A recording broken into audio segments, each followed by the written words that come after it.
แต่หิมะเบิดในนี่โอ้จะแม่นรถนี่ก็ได้โหดกองหิมะคือเป็นบ้านหิมะเมืองหิมะเด้อเต็มอยู่บนทางพอแต่ได้ไปกองหิมะใหญ่บ่เห็นดอกเว้าไปซื่อๆนี่นะมันแดดแห้งเห็นถึงแต่หนาตัวเองเด็กมันแดดแห้งแห้งแดดแห้งคนได้แห้งหนาวแห้ง30คนได้มื้อนี้มาแม่นหน่อยได้เอาเข้าไปทางกูก็บ่เห็นหยังเลยบ่เห็นจักดีเลยตก30ขยะนี่นะผมเคยเห็นอยู่ตรงนี้เนี่ยแล้วก็ละยาละเราจะเฮ็ดไปจังซี่ก็ทำบ่ได้จะก็ไปแปลงเอาเองเด้อเพราะว่านี่อันนี้หน้าที่มันลงก็บีบก่อนตีก็บีบไหมเห็นนี่มันเพราะว่ามันบ่มีแดดถือ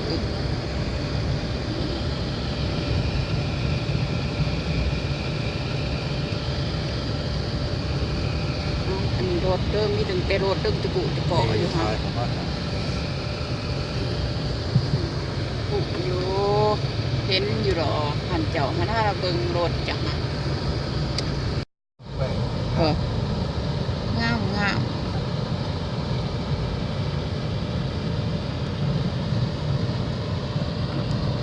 งามเลยแต่ว่าแคบทางนี่นะก็เลยล้มโหลดไป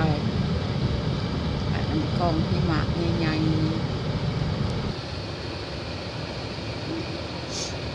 สีแร่เมืองหนาวกองหิมะทั้งขาเมืองหิมะวันนี้มันหนาวแห้งก็พออยู่คนเมื่อวานบ่กระซักค่ะแล้ววานนี้โอ้เดือนก็บ่ได้แล้วมันหอนขันเมื่อเดือน12เดือน10 11 12เดือนหนึ่งจะยั่งอันนั้นจะยั่งหอนออกไปแต่ตอน6 โมงเช้าก็6 โมงแรกก็ได้ย่างเนี่ยมันเคยอยู่หนาวเหรอ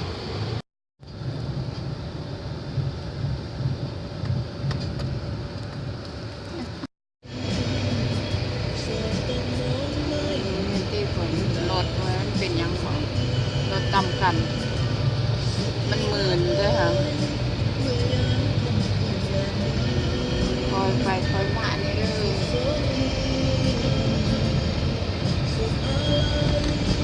มันใช้รถ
หิตมันบ่มีบ่สูงมีคน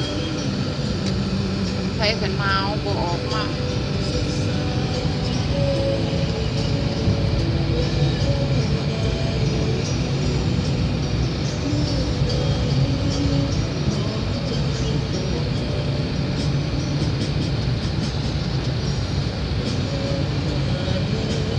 ส่วนกองใหญ่ๆตัวนี้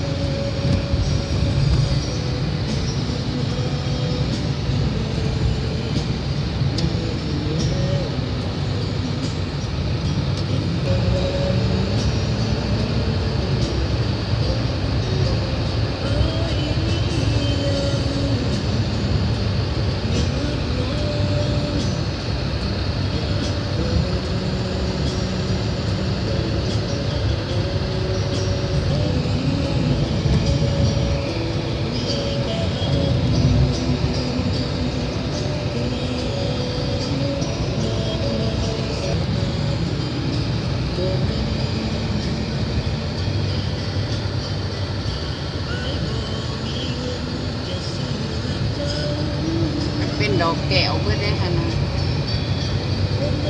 ตัวเป็นก็เป็นตัวโบเป็นก็โบเป็นมันถือแดดมันละลายออกไป